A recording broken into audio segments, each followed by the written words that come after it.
May the words of my mouth and the meditations of all of our hearts be always acceptable in your sight, O Lord, our rock and our Redeemer. Amen.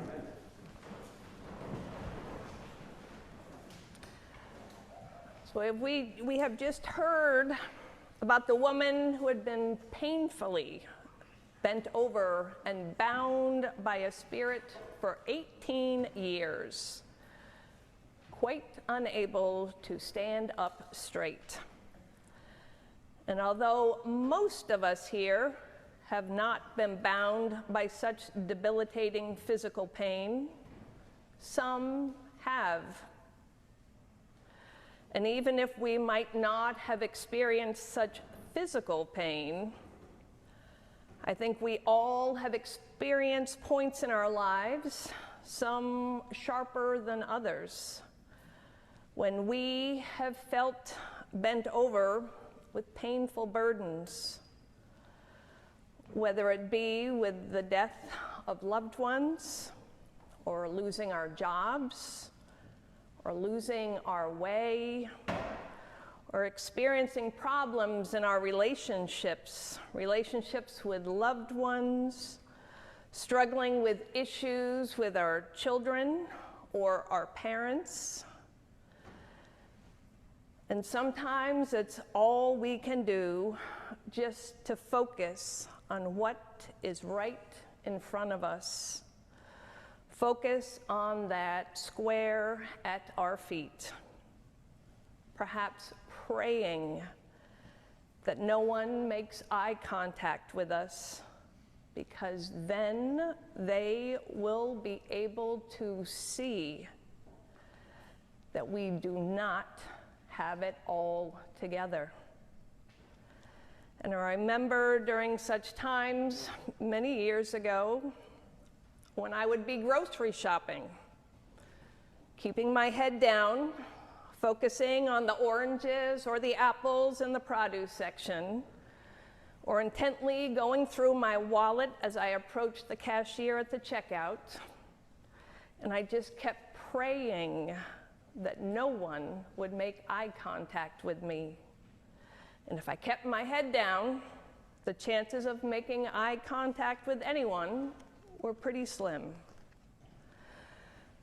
And I am sorry to say that I even felt that way about going to church. And that was with folks that I loved, and I knew they loved me. But I had that same fear of anyone making eye contact with me, or even worse, asking how I was doing, and really wanting to know how I was doing. So again, I kept my head down in prayer, and slipped out the side door as soon as the service was over. And yet, it would be in that community where I would find much of the love and support that I needed. And so here's this woman in the synagogue, bound in this painful state for 18 years, unable to see anything beyond that small square at her feet, living on the outskirts of society, and I imagine hoping desperately not to draw any undue attention to herself. And the gospel says that as Jesus was teaching in the synagogue, she appears, and Jesus calls her over. She does not ask to be healed, and yet she responds to Jesus' call and does, in fact, go over to him. And what was it that she sensed in Jesus that enabled her to trust him? Jesus says to her, "Woman, you are set free from your ailment," and then lays his hands upon her And with his touch, she immediately stands up straight and begins praising God. Jean Vanier, a theologian and humanitarian, founded l'Arche, an international organization which creates communities in which people with developmental disabilities and those who assist them share life together, recognizing one another's unique value and gifts. And Vanier saw that healing is different than curing. And he believed that healing does not come from outside a person, but from inside. Medication is for the stimulation of the healing forces within the body, he wrote. A healer is one who activates and calls forth these healing forces within a wounded person through the transmission of love, of trust, and of hope. A healer acts not through imposition of law, he wrote, but by attraction, the attraction to life and of life. Jesus is such a healer, calling forth these forces through the transmission of love, of trust, of hope. That is what the crippled woman sensed in him when she responded to his call. And Jesus always heals individuals so that they can return to their communities, to their relationships.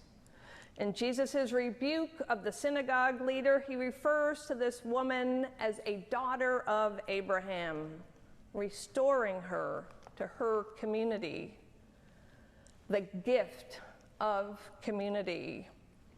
And we are called, as members of a community, to create a safe space with love and respect for others, with love and respect for ourselves.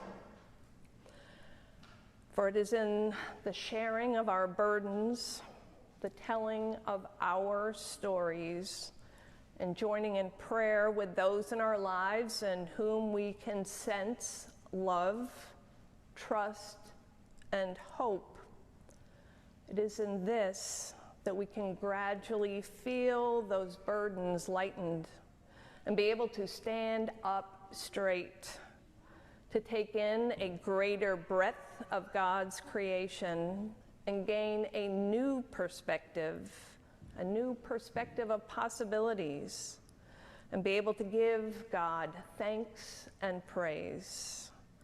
Presiding Bishop Michael Curry always reminds us that God has a dream, a vision, a sublime, divine purpose for this world.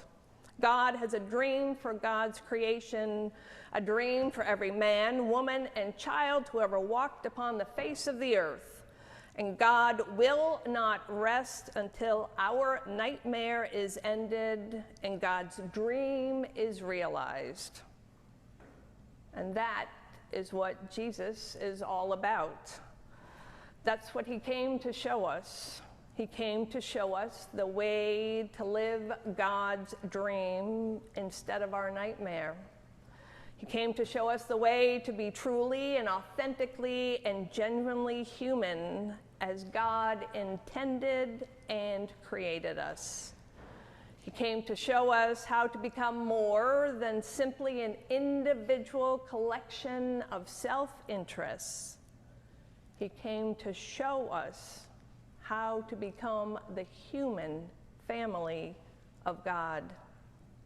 And it is God's grace, God's dream that holds us, sustains us, awaits us, and saves us.